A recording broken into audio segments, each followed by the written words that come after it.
Hello and welcome to Business Week, the program that brings you top business stories that made the headlines during the week, including interviews, special features, market data, and much more. Here's the highlight of the biggest stories we tracked for you over the course of the week. Now, on the local front, the Nigerian National Petroleum Corporation insists the price of petrol will remain unchanged despite the fluctuations in global crude oil prices until the federal government, Labour and other stakeholders agree on pricing issues. Electricity tariff payable by customers in Nigeria is set to increase once again as the Nigerian Electricity Regulatory Commission reveals another tariff review for 11 power distribution companies, which would hold in July this year. The Lagos State government has also outlined plans for the conversion of 1 million vehicles, representing about 25% of the 4 million vehicles in the state, to autogas over a 4-year period. The Central Bank of Nigeria also has injected $1.47 billion into the foreign exchange segment of the Nigerian market in January this year to ensure stability as foreign exchange cash sales to bureau de change operators and matured swap transactions fell by 19.3% and 48.7% respectively. And on the international front now, shareholders holding more than 15% of Credit Suisse stock set focus on ousting the board's risk committee chairman, Andreas Gotschling, after investments imploded. The United States Trade Representative Catherine Tai, in a fresh move, also met virtually with top executives of drug makers Pfizer and AstraZeneca to discuss a proposed waiver of certain intellectual property rights in response to the COVID-19 pandemic. Nomura Holdings, a corporation that's Japan's biggest brokerage and investment bank, has also reported its biggest quarterly net loss since the 2008 global financial crisis, taking about a 245.7 billion yen hit, an equivalent of $2.3 billion from the collapse of U.S. investment fund Ahehos. And in Canada, the government is pushing on several diplomatic fronts against the United States of Michigan's effort to close a cross-border oil pipeline. That's the second of such disputes since Joe Biden became U.S. president in January this year, complicating the government's efforts to work together to lower carbon emissions. It's now time to bring you special packages on the show today by our correspondents. Now, for the first report, while relevant agencies are on top of the game to tackle illegal import of contraband products, it looks as though the importers who indulge in sharp practices are on a spree. During the week, the Standards Organization of Nigeria uncovered a warehouse packed with illegal stuffed tires worth over 600 million naira. The Standards Agency says that the importers now deploy different hideouts across the country to warehouse their substandard products. TVC News correspondent Ifunanya Eze reports. The Standards Organization of Nigeria says that the discovery of the warehouse followed an intelligence tip-off. The warehouse, located in a remote area in Owode along the Lagos-Ibadan Expressway, was found to contain more than 100 containers packed with 600 million naira worth of stuffed tires. The problem with tires are they are not meant to be bent or deformed. Essentially, a tire is supposed to be inflated from the inside to a certain capacity. That's the standards. What they are doing is, instead of putting 4 containers on the sea and bringing them to Nigeria, they stuff 4 tires into one. So instead of 4 containers, they have only 1 container. And then by the time it comes here, the tires are totally overstretched beyond the limit of the manufacturer. So they are really a bomb waiting to happen. Underscoring the importance of the Standards Agency's presence in the port, the Director General knows that it is disturbing that such a huge consignment could pass through the seaport without detection. We absolutely have no idea how they slipped into this country. We are not at the ports, so we don't know. It didn't go through us. They don't have papers that are, certified from us to import. They don't have papers that they cleared with us. Describing the importation of such substandard tires as life-threatening and unsafe for the roads, the Standards Agency, however, insists that the fight against substandard goods is best fought at the points of entry. We now shift our attention to the agricultural sector. We know where the country really stands on the need to diversify the Nigerian economy away from oil pursuits. Now, to bring this into reality, players in the Nigerian mushroom industry are calling for support from the authorities for improved production. Their target is for the country to get at least a 10% share of the commodity's $45.3 billion global market value by the end of this year. Lara Falayo reports. Mushrooms are highly nutritious and medicinal. They are also easily grown and exportable.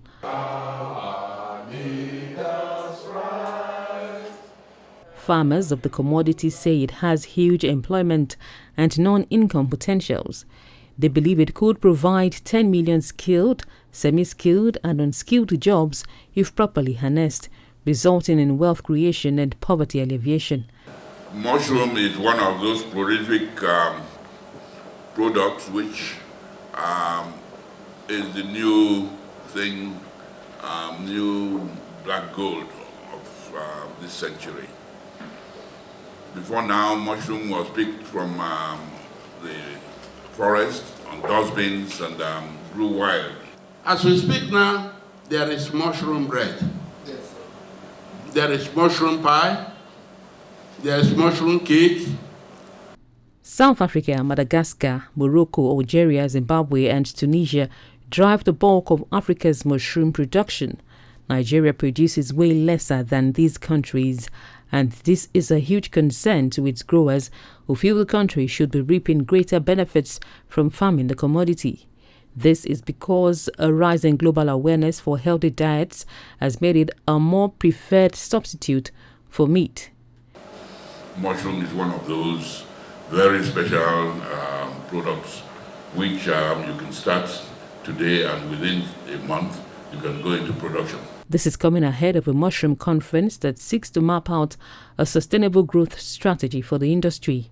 It will stimulate stakeholders to key into government policies aimed at promoting diversification of the nation's economy through good agricultural practice, youth engagement, wealth through job creation, and increase in our foreign exchange earnings. Established by the Nigerian Content Development and Monitoring Board in 2010, the Oil and Gas Trainers Association of Nigeria, OCTAN, has over the years remained committed to building local human capital capacity in the Nigerian's oil and gas industry with the goal of promoting in-country training to discourage capital flights. At the 2020-2021 Annual General Meeting, lecture series and handover ceremony, which focus on the theme Inclusive Human Capital Development. Aside from this, OCTAN has chosen to use this platform to recognize and honor industry players for their immense contribution to the growth and development of the oil and gas sector. Outgoing president of the association, Dr. Mayowa Afe, who has served the association diligently for the past 4 years, charged the incoming president to foster more relationship with local and international stakeholders for sustainable growth of the association.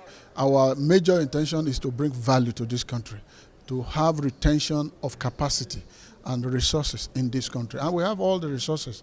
And like I always said, our major resources is not oil and gas. It is the human beings that we have. It is just to harness people, bring them together so that this country can be better for all of us. Amongst notable personalities that were awarded at the event is the recognition of TVC News business editor Tolulope Ogunjobi as the Oil and Gas Reporter of the Year for his dedication and excellence-driven reportage of the sector. This man gives value to Nigeria. And we see you in your corner in TVC with the passion and the strength at which you give your service to this country. I present to you Mr. Tolulope Michael Ogunjobi, the Oil and Gas Best Reporter for 2020. In the newspaper category, News Direct newspaper won the award for the Best Local Content Paper of the Year, considering their support for the industry and the country at large. Nigeria's News Direct, the best local content newspaper for Nigeria in 2020. Congratulations. As the event comes to a successful close, industry players are hopeful that the milestone achieved by the association will go a long way to enhance productivity and sustain development in the industry. And now with those reports, we now delve into the feature of the show today, bringing into perspective matters regarding the global cryptocurrency market and also contextualize discussions with Bitcoin transactions here in Nigeria prior to and also after the Central Bank of Nigeria's circular reiterating its stance this year. Details of this conversation and much more comes up shortly after this break. Don't go anywhere. Many thanks for still staying with us. Let's now deal with the big issue for today. On February the 5th this year, the Central Bank of Nigeria issued a ruling instruction to all financial institutions to stop facilitating all of the transactions involving cryptocurrency. It went further, asking all the regulated bodies to identify individuals or organizations engaging in cryptocurrency transactions within their system and shut down the account with immediate effect. Now, in addition, the circular notes that the failure to adhere to the directives would also attract severe regulatory sanctions on the part of the regulated entity. Now, following this move as well, we've seen a series of reactions speaking against the directive created on social media almost immediately. Now, the CBN, in a further move and statement, also said that the directive is not to be mistaken for an outright ban. Instead, the Apex Bank reiterates the already imposed 2017 ban on institutions facilitating cryptocurrency transactions. In the last couple of years, there have been astronomical growth in cryptocurrency trading in the country. Nigeria is Africa's largest cryptocurrency marketplace and second only to the United States in Bitcoin trading volume across the world. According to some statistics, an estimated $400 million worth of cryptocurrency was traded just last year in Nigeria. Joining me now live via Skype to discuss the role of regulations in emerging sectors like the cryptocurrency market and its implication on the fintech sector, I have Mujib Ishola, a blockchain and payment technology expert. Good to have you on the show today. Let's now face it, cryptocurrency is a big deal in Nigeria. Almost immediately after the Central Bank of Nigeria released the circular, major fintech companies that offer cryptocurrency processing options on their platform, including Flutterwave, Bitcoin, Pigvest, amongst others, notify their customers of the removal of the virtual account hosted by the deposit money banks via Naira Deposit. Yes, there are red flags and major risks with the transactions in cryptocurrency market as to monitoring of transactions, but do you think the circular by the CBN was the solution? And do you also understand the CBN's stance? Even now, reports have it that transactions are still ongoing even after the announcement of the ban. We need to understand that CBN, they're looking at data which we are not looking at, and part of their primary responsibility as a regulator is to protect everybody within the space. Has it affected cryptocurrency? Yes, it does. Because a lot of the transactions that would normally go through the banking system currently is just hidden. So those data are not being recorded anymore. So if you look at it from that point, I would say the move is not a good one, because at the end of the day, the risk is even more now. You can't monitor, regulate what you cannot track. And by the very nature of it, CBN cannot ban cryptocurrency. No single person in the world controls these cryptocurrencies by their very nature. I mean, cryptocurrencies are based on a technology, DLTs, distributed ledgers, and by the very nature, no single person or entity should be able to control the technology and hence control the money. In a country characterized by strict foreign exchange policy, exorbitant transaction fees when transferring money in and out of the country.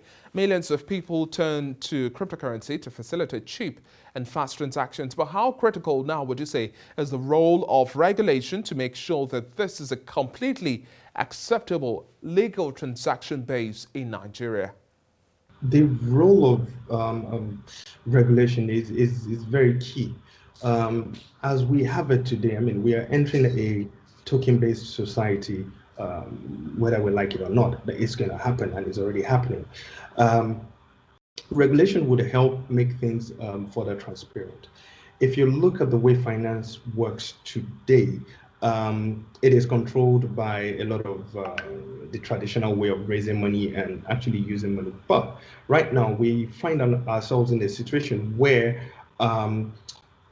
things like DeFi and crypto lendings are now a thing, which means that for the CBN to play their role, they need to come up with supporting policies. And to be honest, this is already, I mean, we're already halfway there. I mean, in order for you to participate in this kind of transactions, you need to start off by, one way of doing that is start off by moving money from your fiat account, which is your normal account as you have it today, into a crypto wallet. Now, in Nigeria today, you cannot have a bank account without a regulated entity issuing you that account number and essentially managing that deposit. So in a way, the regulators, we've started that journey, but CBN now needs to look at the whole ecosystem and value chain. I mean, you have exchanges that facilitate the movement of money from the movement of cryptos from one person to the other. You have that. You have miners. You have oracles and validators and different people within the chain that make this whole economy work. Now, understanding the value chain is very, very crucial to making all this work. Around the world now, even though there's some skepticism, the majority are embracing cryptocurrency, but the unstable government policies here would further reduce investors and venture capital's confidence in funding and investing in innovations in the country. This is the notion of some sector within the economy. Do you share in this sentiment, and how then do we also begin to aggressively drive the new agenda of target and innovations, especially within the emerging sector space? I mean, any policy from any government that looks, adverse to business would always have an effect on investment. However, with that also comes a lot of opportunities. I mean, we've seen the likes of a few fintech companies in Nigeria that have now acquired the state of a unicorn company. That is a lot of testament to the innovation and the talent that the nation has, and people looking to tap into that. With every policy that comes out, investors look at it and come up with a win-win situation for everybody involved when it comes to investment. I believe that the policies would make investment a little bit more difficult in terms of uncertainty, in terms of what would happen. I mean, imagine what has happened to a couple of the exchanges. You wake up one morning and your entire business model has changed just by a single pronouncement by the government. What new twists do you see playing out for Q2, Q3, and then the fourth quarter of this year? There's already 3 months after the Central Bank of Nigeria's announcement. Most of the crypto-based fintech companies have already remodeled their operations by implementing P2P models on their platform to connect traders directly. Now, what do you make of the P2P transactions, and how do we also fine-tune the space? P2P doesn't necessarily support or would not get enough support from any government, because it further removes the transparency the government, government and society at large are looking for when it comes to financial transactions. However, P2P as a way of facilitating transactions are actually also here to stay. In order for us to make that better, we need to work with the blockchain and crypto communities needs to work with CBN to educate, or rather collaborate on a way to provide the governance cover that is required when it comes to transacting. Now, what that means might look like, say, policy on exchanges, maybe licensing exchanges as a way of supporting the crypto and blockchain effort. The P2P as we have it right now opens up the society at large to scams and bad investment decisions or bad actors within the space. Let's now wrap up our conversation with the role of financial literacy and also payment solutions on the back of evolving digital space and assets. What mistakes do you think we ought to learn from, and how do we also deepen the knowledge penetration we have in the market? People need to understand what that means. When we talk about cryptocurrencies, most people don't understand that there are over 3,000 different types of coins out there, right? Most people don't understand that these coins are actually meant to support an idea or a project that is solving a problem. These are things that people need to learn. So for me, literacy is, crypto literacy is one of the things that needs to happen. You also have these days, with the youth and the younger guys embracing this technology, you're finding out that more and more of this is happening. Different groups, Telegram groups, such groups like Coin Matter, they have sessions almost every weekend to talk about what is actually happening. Aside from trying to invest or all this, it's trying to understand what the technology actually means for us as a people. Different Telegram groups, different societies coming up in trying to help people understand the blockchain and crypto space. And lastly now, what does the future hold for the cryptocurrency market, and also looking at identity management, working with big data, and also looking at other payment solutions? These are critical elements that would redefine the future of business, wouldn't you say? What would happen is that Nigeria will now start taking seriously the digital equivalent of the Naira, just the same way Singapore and China and the rest of the world are coming up with the digital currencies to support the cryptocurrencies space. And I see a lot of adoption. A lot of people right now are getting into this because of the fear of missing out on that X10, X100 type asset. But a lot of people will be embracing it more for different reasons. So thinking of what the technology itself can do, you're going to have a lot of developers coming out building financial solutions, loans, and identity management and different types of solutions will be unveiled before the end of the year. It's already happening. And I also see a situation where we'll begin to look at licensing some of the exchanges and making a move on the regulatory aspect as well. Thank you very much for your time on the show today, Mojobe Shola. It's been a pleasure speaking with you. And hopefully we have the government take a better look at the cryptocurrency market and look at how much more we can aggressively drive policies and actions to ensure that Nigeria thrives across all of the sectors that are ruling in the international market today. But just before we go now, I'll leave you with some graphic details of the commodities market and also what's happening in the money market.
That's it on this edition of Business Week. Many thanks for watching so far. Do enjoy the rest of your weekend. I'm David Alabi. Bye for now.